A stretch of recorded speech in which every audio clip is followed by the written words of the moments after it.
dying end of 1943, the leaders of America, Britain, and the Soviet Union had met in Tehran, there to speak for their peoples, collectively to plan, collectively to devise the great three-front offensive of 1944.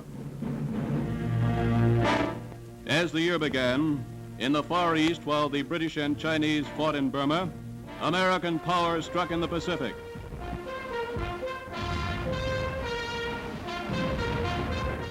This was Kwajalein. Up in the Marshalls.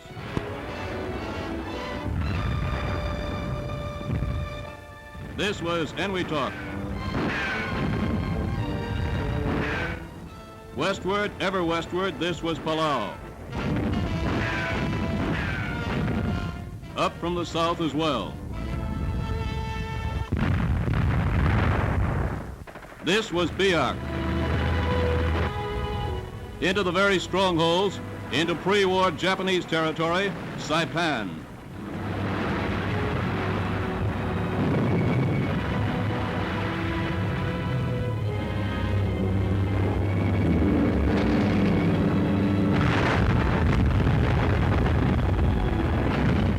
Into the old American bastions that Japan had taken, Guam.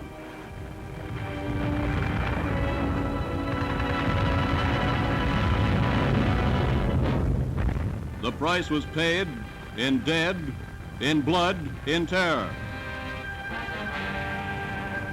This man is blinded. We who are alive and have our eyes, a year from now, we must tell him what we have done with the world for which he lost his eyes.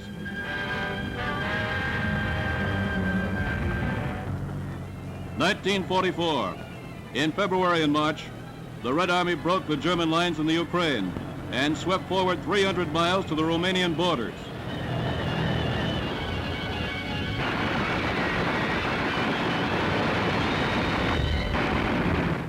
Here are the Germans who will never fight again.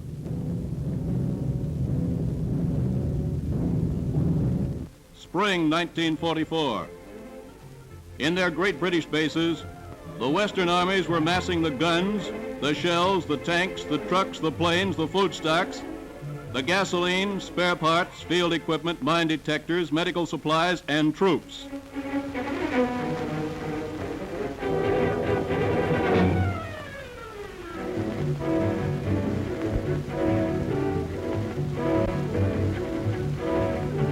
And the troops, British, Americans, Canadians, Indians, Australians, New Zealanders, South Africans, Dutchmen, Poles, Norwegians, Czechs, and Danes.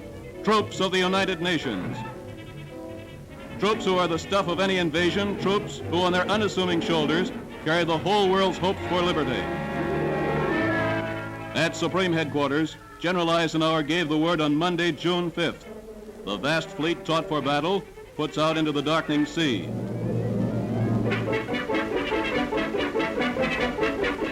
Men move now with exaggerated caution. They are going into attack. They are going into the seawalls, the barricades, the trenches, the guns, the vast emplacements that Rommel had called impregnable. They are going into the crossfire and mine beaches between Caen and Barfleur on the northern coast of France.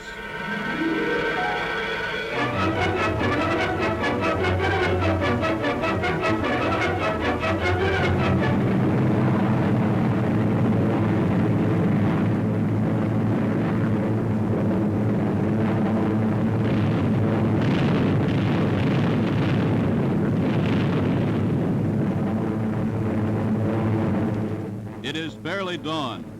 The troops have not yet landed on the beaches.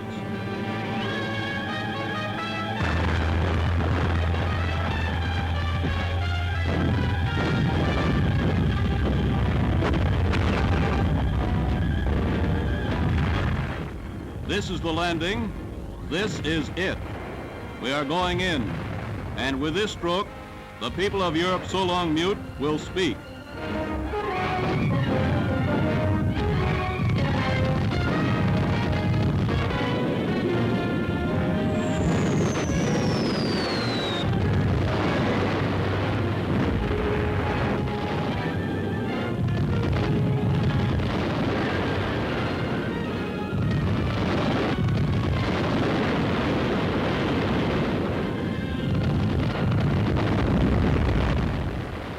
We're on the beaches now. The first barricades are down. The first fires are dying. The first thrust in the great battle of the West has been driven home.